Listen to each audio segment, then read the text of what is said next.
भाऊ काय सांगाल, तुम्हाला 4 वेगवेगळ्या इंस्टाग्राम अकाउंटवरून जीवे मारण्याची धमकी आलेली आहे? असल्या कुठल्याही धमक्याला घाबरणारे आम्ही नाहीत.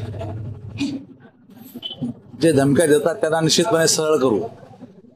आणि मला असं वाटतं की अलीकडच्या कालखंडामध्ये सट्टा मटका IPL जमिनीचे सर्व गोष्टी या सर्व उघड केल्यामुळं काही लोकांच्या पोटात दुखत असेल आणि त्यामुळं त्यातही ते थ्रेट ते देत असतील.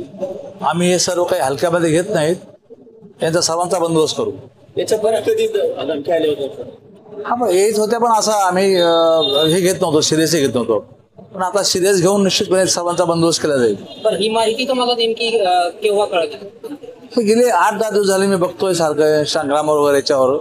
त्यामुळे त्याच्यावर डायरेक्ट थ्रेट येतात, जीव मारण्याच्या धमक्या येतात. मला असं वाटतं की तुमच्या अशा धमक्यामुळे मी माझं काम बंद करणार नाही. या धमक्यांना तुम्ही उत्तर देणार? 100% उत्तर देऊ आणि धमक्याला घाबरत पण नाही. जे काम माझं चालू ते काम चालू राहील. या ठिकाणी फिर्याद वगैरे देण्यात आली? फिर्याद दिली, त्यामुळे माझ्या मुलाने फिर्याद दिली.